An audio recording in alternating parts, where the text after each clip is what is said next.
देती हुई नजर आ रही है। तो स्पष्ट तौर पर जो जम्मू और कश्मीर की स्थिति है उसमें नेशनल कॉन्फ्रेंस और कांग्रेस की साझा गठबंधन वाली सरकार बहुमत का आंकड़ा पाती हुई नजर आ रही है। लेकिन इसके ठीक उलट हरियाणा में कहानी जो हमने आपको इसके पहले बताई है। रुझानों की बात करें तो पीडीपी को मात्र 3 सीटें ही मिलती हुई नजर आ रही है। जम्मू रीजन में बीजेपी को 26 सीटों पर बढ़त मिली है। जम्मू संभाग जो बीजेपी का कोर इलाका है, वहां पर बीजेपी के वोटरों ने बीजेपी को बिल्कुल निराश नहीं किया है और बहुत बड़ी संख्या में सीटें जिताते हुए नजर आ रहे हैं। कश्मीर वैली जो बीजेपी जहां पर पिछड़ती है, वहां पर वैसे उत्साहजनक नतीजे बीजेपी के लिए नहीं है और संभवतः यही कारण है जिससे टोटल टैली 52 पर आ रही है।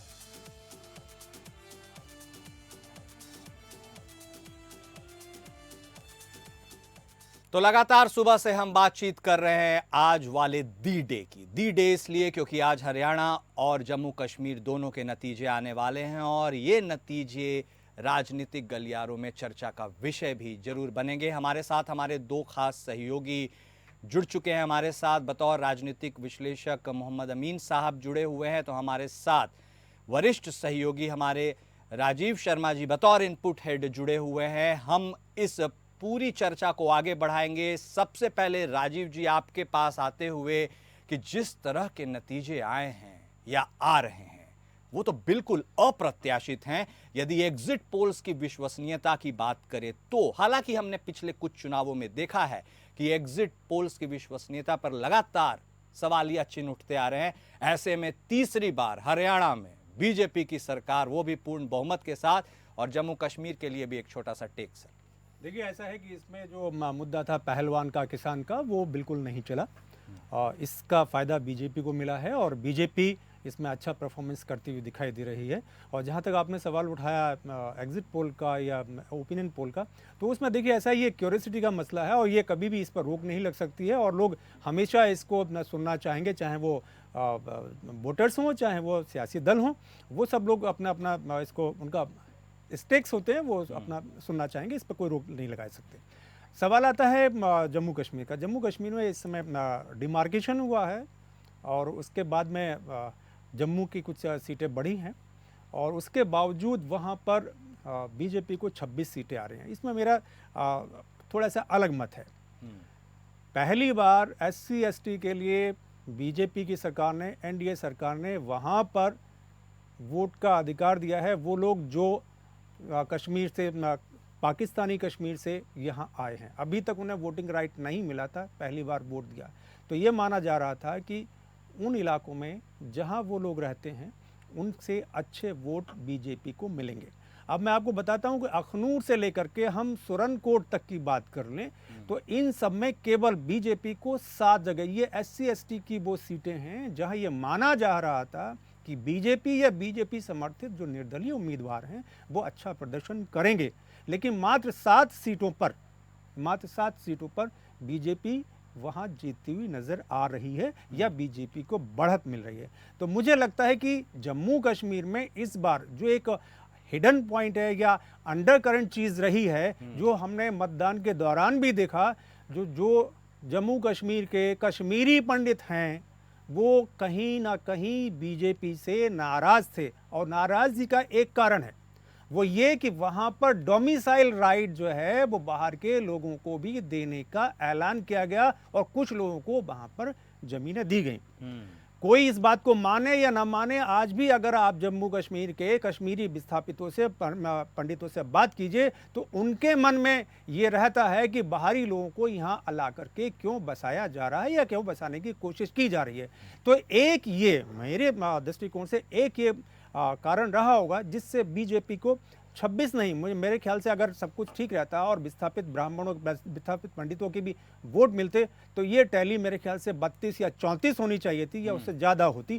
खैर एनीवे, जो भी है, मतदाताओं का जो होता है वो सर आंखों पर होता है।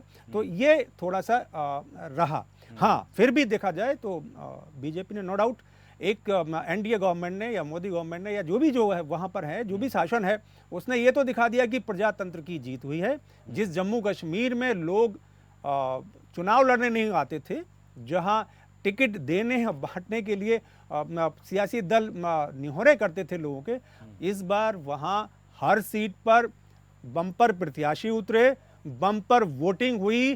तो जीत और हार किसी की हो, एनडीए की हार हो, बीजेपी की हार हो या किसी की भी जीत हो, यह सबसे बड़ी जीत लोकतंत्र की जीत हुई है। जम्मू कश्मीर में लोकतंत्र की जीत हुई है और इसका सीधा तमाचा जो है वो पाकिस्तान के चेहरे पर लग चुका बिल्कुल बिल्कुल। तो लोकतंत्र में विश्वास बना रहना चाहिए और लोकतंत्र की यही खूबसूरती है। और आपने जम्मू कश्मीर की चर्चा की है सर, और हरियाणा में भी जो एक फेज में वोटिंग हुई है, तकरीबन 68% वोटिंग हुई है। एंटी इनकम्बेंसी की बात हम कर रहे थे, लेकिन इतनी बड़ी संख्या में लोगों ने निकल कर वोट डाला है। डॉक्टर अमीन साहब, आपसे जानना चाहेंगे कि जो रिजर्वेशन आरक्षण का एजेंडा लेकर कांग्रेस बिल्कुल रिगरसली आगे बढ़ रही थी और उसे अपना ट्रम्प कार्ड मान रही थी, हरियाणा की यदि बात करें तो 2011 सेंसस को ही यदि हम कंसिडर करते हैं तो तकरीबन 20 से 22% वहां पर दलित आबादी है। यदि सीट वाइज बात करें तो 17 ऐसी विधानसभा सीटें हैं 90 में जो काफी निर्णायक है, जहां दलित आरक्षित सीटें हैं। 30 कुछ ऐसी सीटें हैं जहां पर वो एक फैक्टर प्ले करते हैं। ऐसे में ऐसा क्या हो गया जो अचानक पता नहीं चला? मैं तो बतौर राजनीतिक विश्लेषकों से बहुत बार बात किया, उन्होंने भी कहा कि ग्राउंड पर कांग्रेस काफी स्ट्रांग नजर आ रही है, लेकिन जो नतीजे आ रहे हैं वो तो बेहद चौंकाने वाले हैं। इसका मतलब कि बीजेपी तीसरी बार हैट्रिक करने जा रही है। नहीं, देखिए इसका सीधा सा सवाल है। देखिए कि वहाँ परसीमन की बात हुई कश्मीर में, तो कश्मीर में भी रिजर्वेशन की जो आप बात उठा रहे हैं, तो कश्मीर में भी जो किया वो दसियों साल से कश्मीर में वोट परिसीमन नहीं किया गया था, यानी डिलिमिटेशन का कोई इम्प्लीमेंटेशन नहीं हुआ, सरकार ने कोई सपोर्ट नहीं किया। जब ये सरकार आई, इस सरकार ने वहाँ पर किया। देखिए अभी 7 सीटें वहाँ पर बनी हैं, उसमें SC ST schedule caste schedule tribe की भी सीटें लगी, जिसकी भी वोट को उसको मिला है, उसमें ऐसा कहा जा रहा है। अब ये तो नतीजे आने के बाद ही बताया जाएगा। लेकिन जहाँ तक सवाल ये है, एक और चीज़ और आपने बताई कि वहाँ पर जो हरियाणा की बात की, हरियाणा में जो जिस तरह से किया गया कि एक किताब दिखाई गई और ये कहा गया कि रिजर्वेशन ख़त्म हो जाएगा, तो ऐसा वहाँ के जो दिल्ली से लगा हुआ स्टेट है, बहुत ही एडवांस है, वहाँ पे ऐसा नहीं है। वहाँ के लोग समझदार हैं, उन्होंने देखा कि देखिए कहने में और करने में बड़ा अंतर होता है। अगर ये इनको नहीं रिजर्वेशन लागू करना होता या ख़त्म करना होता तो इन्होंने कश्मीर में क्यों किया? कश्मीर से कंपेयर हो गया वो, क्योंकि कश्मीर में ऑलरेडी चुनाव चल रहे हैं, तो चुनाव एक साथ हुए, तो उसका नतीजा उनको मिला और उसका फ़ायदा भी बीजेपी को मिला इस बात का कि ये इस बात से अपने आप में कट गई बात कि देखिए कश्मीर में तो किया गया रिजर्वेशन का, शेड्यूल ट्राइब शेड्यूल बात हो रही है, चरवाहों तक की बात हो रही है, जिनको कभी वोट देने की परमिशन भी नहीं थी, उनमें से एक मेंबर ऑफ पार्लियामेंट उन्होंने नॉमिनेट किया है बीजेपी ने। चरवाहों ट्राइब से ही एक मेंबर पार्लियामेंट है लोकसभा राज्यसभा में। तो ये सब चीज़ें जो है दर्शाती हैं, एक कहने से काम नहीं चलता। वो एक्चुअली बीजेपी लगता है मुझे कि जो अपनी बात कहती है उसमें करने का भी दम रखती है, प्रैक्टिकली वो इम्प्लीमेंट हो रहा है। और ये लोग जो कह रहे हैं ये सत्ता में तो है नहीं, तो सत्ता में न रहने की वजह से इनका कहना ही कहना है, सिर्फ वर्बल है, प्रैक्टिकल तौर पर कुछ नहीं दे पा रहे हैं। तो आपको लगता है अमीन साहब, सॉरी आपको मैं टोक रहा हूँ, आपको लगता है काट की हांडी बार बार नहीं चढ़ती है? जो लोकसभा से ही जो तुक्का लगाना शुरू किया गया था कि रिजर्वेशन खत्म कर दिया जाएगा, इसको ही कंटिन्यू किया गया विधानसभा चुनावों में भी, यदि हरियाणा की भी बात करें तो आपको लगता है कि लोगों ने इसे सिरे से नकार दिया या वाकई इसमें कुछ तथ्यात्मक बातें हैं? नहीं, आपकी बात सही है, लेकिन आप ये भी सोचिए ना कि नाव कागज की कभी चलती नहीं। इन बातों में कोई फायदा है नहीं कि उसी मुद्दे को बार बार आप रिपीट करें। ठीक है, एक बार पार्लियामेंट में चल गया, चूँकि उस वक्त बात ये हो रही थी कि पार्लियामेंट में अगर सीटें ज़्यादा आ जाएंगी तो देश का संविधान बदल देंगे। ये बात तो लोगों को समझ में आती है।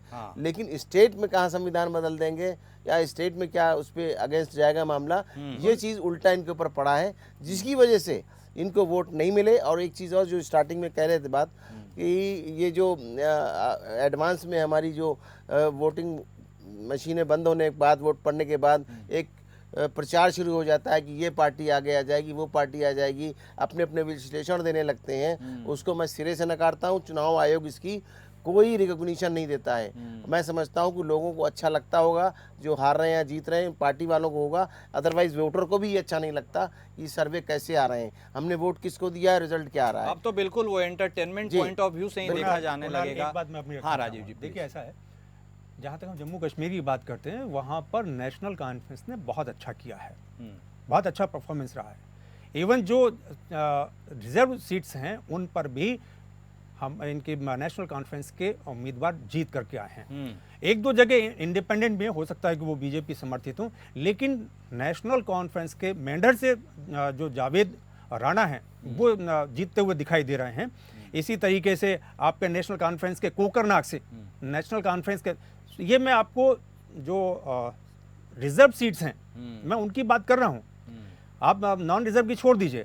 रिजर्व सीट्स में अगर नेशनल कॉन्फ्रेंस अच्छा कर रही है, इसका मतलब यह है कि बीजेपी रिजर्व सीट्स पर अपनी पहुंच नहीं बना पाई है, या रिजर्व सीट्स के मतदाताओं को अपनी बातें नहीं समझा पाई है। चलिए, तो ये वहां आपने विश्वास पैदा नहीं हुआ बीजेपी के भीतर। हाँ, तो एक तरह से ये विरोधाभास समझ में आ रहा है। हरियाणा और बनाम जेएनके की बात करें, हमारे साथ कुशाग्र सक्सेना साहब भी जुड़ गए हैं बतौर प्रवक्ता कांग्रेस पार्टी की तरफ से। कुशाग्र सक्सेना साहब, आपका भी स्वागत है।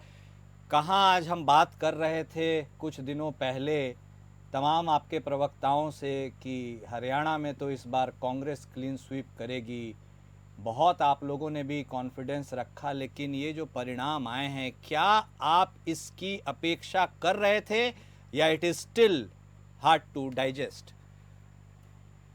Kunal ji, I would like to say that we should wait for a while. हमें थोड़ा भी इंतजार करना चाहिए। अच्छा। अभी ये सब रुझान है और मैं आपको ये यकीन दिलाना चाहता हूँ, जिस तरीके की रिपोर्ट्स हमें आ रही हैं और हमारी पार्टी को कंट्रोल रूम में जिस तरीके की रिपोर्ट्स आ रही हैं, उसमें काउंटिंग स्लो जो चल रही है और जो राउंड्स का बेशन चल रहा है वो थोड़ा स्लो है, मगर जो बैकग्राउंड में पीछे से राउंड्स चल रहे हैं उसके हिसाब से कांग्रेस को पूर्ण बहुमत मिलेगा। और अगले 1 से 2 घंटे में मेरा मानना है कि स्थिति काफी क्लियर हो जाएगी और जम्मू कश्मीर में इंडिया गठबंधन के साथ साथ हरियाणा में कांग्रेस चुनाव पूर्ण रूप से जीतने जा रही है और हम सरकार बनाने जा रहे हैं। आपको अभी भी लगता है तकरीबन 5-6 राउंड की काउंटिंग हो चुकी है, 14-16 राउंड आसपास होगा, मार्जिन भी कहीं कहीं ज्यादा है। आपको अभी भी लगता है कि टेबल टर्न्स हो सकते हैं क्या? कुणाल जी, जिस तरीके की रिपोर्टिंग आपके भी जर्नलिस्ट हैं और बाकी के न्यूज चैनल्स ने भी करी थी, लोकल रिपोर्टर से भी हमारी बात हुई, और जिस तरीके का जनाधार हरियाणा की जनता ने कांग्रेस के प्रति दिया है और जिस प्रकार वो अग्रसर होके ये चुनाव कांग्रेस जरूर लड़ रही है, मगर कायदे में ये चुनाव अगर आप देखेंगे डायरेक्टली जनता ने भाजपा के कुशासन के खिलाफ लड़ा है। 10 साल का जो अन्याय भाजपा की सरकार ने हरियाणा के लोगों के साथ किया है, उसका बदला हरियाणा की जनता आपको रिजल्ट में स्पष्ट दिखेगा। चलिए, ठीक है, चूंकि आपने कहा 1-2 घंटे के लिए नतीजे के लिए इंतजार करें, ठीक है। यदि हम एक हाइपोथेटिकल काल्पनिक सिचुएशन, हाँ बोलिए जल्दी से।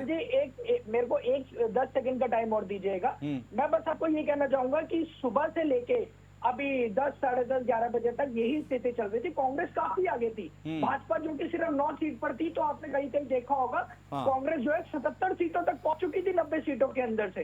अभी ये स्थिति अब जो है, हमारी काफी सीट्स ऐसी हैं जहां पर आप देखेंगे वोट का मार्जिन जो है वो बहुत कम अंतर से है, कई हजार, 1500, 1200 वोटों से है।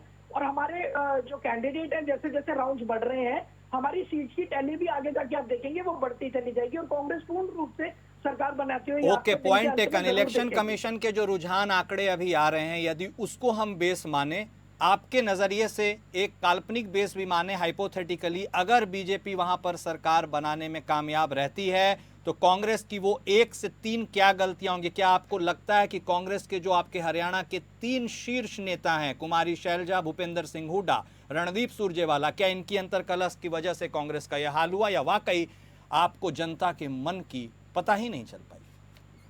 देखिए, मैं आपको अभी भी स्पष्ट रूप से कहूंगा, कांग्रेस में ठीक है अलग अलग तरीके के विचार होते हैं, विचारों में मतभेद होते हैं, मगर हमारा परिवार एक लोकतांत्रिक पार्टी है। हम लोकतंत्र में विश्वास करते हैं, साथ में बैठ के उन विचारों को सुना जाता है। देखिए, अलग अलग विचार नहीं होंगे तो एक कंस्ट्रक्टिव और प्रोडक्टिव डिसीजन हम ले ही नहीं सकते। जब सबके विचार ही सेम हो जाएंगे तो कंस्ट्रक्टिव प्रोडक्टिव डिसीजन निकल कर नहीं आते। सबके विचारों को साथ लेके चलना और उनसे कंस्ट्रक्टिव प्रोडक्टिव डिसीजन लेके देश की जनता को, राज्य की जनता को देना, ये कांग्रेस सरकार और कांग्रेस पार्टी का काम है। मैं अभी भी आपको आश्वस्त कर रहा हूं कि जनता और कांग्रेस के बीच में ये जो गठबंधन हुआ है, ये गठबंधन कांग्रेस और जनता का हुआ है। जिस वजह से कांग्रेस पूर्ण रूप से पूर्ण बहुमत से सरकार बनाएगी। और आप खुद देखेंगे, मैं आपको जलेबी भी भेजूंगा, मिठाई भी भेजूंगा। 50% से ज्यादा जगहों पर ठीक है, काउंटिंग हो चुकी है। शुभकामनाएं हम आपको दे रहे हैं। चलिए ठीक है, यदि आपको धन्यवाद अभी भी लग कुणाल रहा जी। है कि आप उस स्थिति में आ पाएंगे, लेकिन रविवार को राजीव जी, भूपेंद्र सिंह हुड्डा साहब रविवार को ही दिल्ली कैंप कर चुके थे जी। ऐसे में फुल कॉन्फिडेंस के साथ कि संभवतः अगला मुख्यमंत्री वही होंगे। देखिए, ऐसा है, लोकसभा चुनाव में इन्होंने 5 सीटें जीती, उसमें ये थोड़ा सा ओवर कॉन्फिडेंस में आ गए और उन्होंने सोचा कि साथ में हमें पहलवानों का साथ मिल जाएगा, किसानों का साथ मिल जाएगा और हमें दलितों का भी साथ मिल जाएगा और इस तरीके से हम जो हैं वो सरकार बना ले जाएंगे। यहाँ इनसे बहुत बड़ी चूक हुई जनता के मन को समझने की। सही टटोलने। अब ये तो सोचते थे कि जो दलित वोट है वो बीजेपी के साथ नहीं जाएगा, वो हो सकता है कि जो दूसरे प्रत्याशी खड़े हैं उनको चला जाए। वो ऐसा नहीं हुआ, दलित वोट पूरी तरीके से संगठित रहा, वो बीजेपी को गया। दूसरी चीज ये है, शैलजा, भूपेंद्र हुड्डा और सुरजेवाला की लड़ाई आखिरी दिन तक चलती रही है। एक तरफ कन्वेंसिंग चल रही थी, दूसरी तरफ शैलजा सोनिया गांधी के पास बैठी हुई थी और वो इस बात के लिए जोर डाल रही थी कि अगर कांग्रेस की सरकार बनेगी तो चीफ मिनिस्टर मुझे ही बनाया जाए। ये चल रहा था। तो इस बात का जो असर है वो भले से सोनिया गांधी को दिखाई ना दे, राहुल गांधी को दिखाई ना दे या खड़गे को दिखाई ना दे, लेकिन हरियाणा की जनता को दिखाई दे रहा था कि अगर कांग्रेस सत्ता में आती है तो इनमें सरफटव्वल होती रहेगी। ठीक है, इसका असर पड़ा। ठीक है, डॉक्टर मोहम्मद अमीन साहब के पास जाने से पहले एक क्विक रिएक्शन हम लेंगे कुशाग्र सक्सेना साहब का, और यह भी बहुत जरूरी है। कांग्रेस अंतर विरोध, अंतर कला का शिकार होती रही है और जो आप दलित को अपना वोट समझ रहे थे ना सर, लोकसभा चुनावों में 68% दलित वोट हरियाणा में कांग्रेस के पक्ष में गया था और इस बार यदि मामला घूम गया तो समझ लीजिए दलित आपके हाथ से निकल गए। एक क्विक रिएक्शन आप देने के लिए कह रहे थे, जरूर दीजिए। जी, मैं दो पॉइंट रखूंगा। सबसे पहला मैं पॉइंट रखूंगा, अंतर कले की बात वो लोग ना करें जिनके घर में इतनी फूट डली हुई है कि टिकट अनाउंस होने के बाद आपस में मारपीट हो जाती है। पूर्व मुख्यमंत्री को फोटो से गायब कर दिया जाता है, मन से गायब कर दिया जाता है। इतना धिक्कार और इतना जो ये अपमान अपने नेताओं का करते हैं वो हमें ना दे, जिनके घर खुद टूटे हुए हैं और जो खुद अपना घर तोड़ने के लिए मशहूर है। मार्गदर्शन मंडल बना के अपने सीनियरों को और अपने से बड़े नेताओं को ये लोग साइडलाइन कर देते हैं। अब रही बात, मैं आपको बताता हूँ दलित वोटों की या किसी भी वोट की, कांग्रेस ने कभी भी किसी एक वोट बैंक पे फोकस नहीं किया। जाति की, धर्म की राजनीति कांग्रेस ने ना कभी करी है ना करेंगे। हमने संपूर्ण सशक्त और एक मुश्त होकर हरियाणा की जनता से गुहार लगाई कि आप हमें मौका दीजिए। जनता ने कांग्रेस में अपना विश्वास दिखाया है, चाहे दलित हो, चाहे ब्राह्मण हो, चाहे सिख हो, ईसाई, मुस्लिम, किसी भी धर्म जाति का हो। संपूर्ण हरियाणा ने मुश्त होकर कांग्रेस के लिए वोट किया है और मैं आपको अभी भी बोल रहा हूँ, इन लोगों को ज्यादा खुश होने की जरूरत नहीं है। आखिरी हंसी कांग्रेस ही हंसेगी, आखिरी मिठाई हम ही भाजपा ऑफिस में भेजेंगे और कहेंगे मुंह मीठा कीजिए, लीजिए कांग्रेस की सरकार आ गई है हरियाणा के लोगों को बचाने के लिए और हरियाणा के लोगों का उद्धार करने के लिए और हरियाणा के लोगों के साथ खड़े होकर उनका विकास करने के लिए। ओके, तो Congress has still their hopes high। Doctor Mohammad Amin Sahab आपके पास। मैं कुणाल जी एक चीज मैं आपको अपडेट करना चाहूंगा। अभी हमारे general secretary incharge communication Jairam Ramesh ji ने भी ईसीआई को लेटर लिखा है और उन्होंने आक्रोश और अपना एक अपना पॉइंट व्यक्त किया है कि उस पे मैं आने वाला था। खैर, आपने चर्चा छेड़ी दी है तो बोल ही दीजिए। उन्होंने कहा है कि डेटा अपलोड करने में टाइम लग रहा है, वक्त लग रहा है, ईसीआई सही से काम नहीं कर रहा है। बोलिए। देखिए, लोकसभा इलेक्शन में भी हम लोगों ने रिजल्ट के टाइम पर ये चीज उठाई थी कि अक्सर ये देखा जा रहा है कि जहां पर भाजपा पिछड़ रही होती है उसके तुरंत थोड़ी देर बाद इलेक्शन कमीशन अपने ट्रेंड्स को अपडेट करने में और वोटिंग काउंटिंग स्लो करने में काफी ऐसी खबरें आती हैं। अब हमारी इसी चीज पर आपत्ति है कि जिस तरीके से पहले भी मीडिया चैनल्स अपने रिपोर्टर्स के बेसिस पे चला करते थे, आज की डेट में मीडिया चैनल्स भी इलेक्शन कमीशन के आंकड़ों को सबसे पहले दिखा रहे हैं। जो रिपोर्टर्स उनको अपडेट कर रहे हैं, ट्रेंड्स आ रहे हैं, हमारे कंट्रोल रूम में जो ट्रेंड्स आ रहे हैं वो सीधा तौर पे दिखा रहे हैं कि रुझानों में भी कांग्रेस आगे जा रही है। मगर इलेक्शन कमीशन की तरफ से ट्रेंड्स को डिले करके अपडेट किया जा रहा है और उसी तरफ से काउंटिंग को भी स्लो किया जा रहा है। इसी वजह से जयराम रमेश जी ने अभी एक लेटर ईसीआई को लिखा है, हमें वैसे तो हम ज्यादा उम्मीद नहीं लगा सकते, मगर फिर भी हमें उम्मीद है कि इलेक्शन कमीशन इस पर अपना कोई ना कोई एक्शन लेगा और ट्रेंड्स को बखूबी और अच्छी तरीके से अपडेट करके सही जानकारी लोगों को, जनता को और सभी पार्टियों को उपलब्ध कराएगा। ठीक है सक्सेना साहब। तो डॉक्टर मोहम्मद अमीन साहब, जिस तरह से मैं ऑलरेडी उस पॉइंट पर आना चाह ही रहा था और इन्होंने जिक्र कर ही दिया, अब इलेक्शन कमीशन की भूमिका के ऊपर भी पिछली बार लोकसभा चुनाव की तरह इस बार भी अब वो भी एक ट्रेंड सा बनते जा रहा है। जैसे एग्जिट पोल की विश्वसनीयता कम हो रही है, वैसे अब विपक्षी पार्टियों में इलेक्शन कमीशन को लेकर के भी विश्वसनीयता में एक गिरावट देखी गई है। क्या ये इलेक्शन कमीशन के लिए भी एक चुनौतीपूर्ण स्थिति है? क्योंकि अपने आप को सिर्फ निष्पक्ष होना ही ज़रूरी नहीं है, निष्पक्ष दिखाना भी पड़ता है। तो ऐसे में एक ये बेहद अहम सवाल है कि क्या उसकी विश्वसनीयता में कोई गिरावट आई है, और यदि जो कांग्रेस प्रवक्ता अभी कह रहे हैं कि जयराम रमेश ने लेटर लिखा है, उस लेटर के क्या ही कुछ मायने निकल सकते हैं? अमीन साहब, देखिए, इनको शायद ये नहीं पता मेरे बारे में कि मेरा बैकग्राउंड जो है इलेक्शन कमीशन ऑफ इंडिया से ही है जी। मैं वहाँ पर डायरेक्टर था, और मैंने इस बात को कई बार नकारा है और कहा है इस बात को कि इलेक्शन कमीशन के ऊपर कोई आरोप लगाना भी उस तरह हुआ जिस तरह कोई एम्पायर जब डिसीजन देता है और लोग हार रहे होते हैं तो कहते हैं एम्पायर ने बेईमानी की है। कभी इनको ये कहना कि ये ईवीएम जो है हैक हो गई, ईवीएम बिल्कुल हैक नहीं होती, क्योंकि बैटरी ऑपरेटेड है और ये गूगल से और नेट से जुड़ी हुई नहीं है। ये ज़ीरो है इस मामले में। फॉरेन में इसीलिए बंद किया गया कि वो इंटरनेट से जुड़ी हुई थी, नंबर 2। नंबर 3, अभी इनका ये कहना है कि ये डाटा में हेरा फेरी। भाई, आप पॉलिटिकल लोग हैं, और कौन सी ऐसी कोई जगह है जहाँ पे चुनाव अधिकारी अपना काम करता है और आप लोगों को कुछ बताता नहीं है? चाहे मशीन ले लीजिए, आपके दर्शकों में बताना चाहता हूँ, आप चाहे ईवीएम मशीन ले लीजिए, चुनाव से पहले सारे पोलिंग एजेंट जो हमारे स्टेक होल्डर्स हैं बैठे होते हैं, उनके सामने रैंडमली चेक होती है कि आप कोई भी मशीन बना के चेक कर लीजिए, ये टेम्पर्ड नहीं है। नंबर 1, ना इंटरनेट से जुड़ी हुई है। 2 बातें। तीसरी बात, ये अच्छी तरह जानते हैं इस बात को, क्योंकि इनको आदत है जब हारने लगें तो एक इलेक्शन कमीशन के ऊपर एक बात थोपने की बात है, ये इलेक्शन बेईमानी कर रहा है या दिरे कर रहा है। पिछली बार भी मैंने कहा था, इस बात को सुप्रीम कोर्ट ने भी देखा है, कोई हम अपनी बात तो नहीं कह रहे हैं, और उन्होंने हमारे अफसरों को बुला के पूछा भी इस बात को, उसका स्पष्टीकरण भी दिया, चाहे वो ईवीएम रही हो, चाहे डाटा देरी की बात हो। सवाल यह है कि जिस दिन चुनाव होता है उस दिन फॉर्म नंबर 17A भरा जाता है, और हर एक को लास्ट में जिस वक्त पोलिंग क्लोज हो जाती है उस वक्त सबको साइन करके हमारे प्रिसाइडिंग अफसर वहाँ के हर बूथ का डेटा वाइज देख के साइन करके दे देते हैं कि ये इतने वोट थे इस पे बूथ पे, इतने वोट पड़े, और ये जेंट्स थे, ये लेडीज थे, पूरा डाटा दे दिया जाता है। फिर डाटा डिले होने का कोई सीन ही नहीं है। जहाँ तक सवाल है कि हो सकता है कि कोई मशीन में प्रॉब्लम हो, कोई नेट में प्रॉब्लम हो, लोडिंग में प्रॉब्लम हो, या रिसीविंग में प्रॉब्लम हो। आपने देखा होगा इस बात को कि एकदम से कभी भी सरकारी जो मीडिया है या सरकारी ऑफिसर्स हैं, उनको नौकरी करनी है, अपने पर देखना है, कल को कोई इन पर कोई एक्शन ना हो, वो हमेशा जांच समझ के, मैंने भी काउंटिंग कराई है, जांच समझ के, देख सुन के, पढ़ के तरीके से साइन करते हैं कि जो साइन करने के बाद फंसने वाली बात होती है। तो हो सकता है थोड़ी देरी हो गई हो, लेकिन ये कहना कि बेईमानी हो रही है, ये सरासर गलत है। मैं इसको बिल्कुल नहीं मानता हूँ। अपनी नॉलेज को आप सुधार लीजिए। ओके अमीन साहब, बहुत शुक्रिया आपका। आपके पास फिर से आएंगे, रुकिए कुशाग्र साहब, इसके पहले राजीव, हम आएंगे आपके पास, राजीव जी के पास भी चलते हैं। चूंकि एक लड़ी निकली है तो हम इसको पूरा तरीके से टटोलने की कोशिश करेंगे।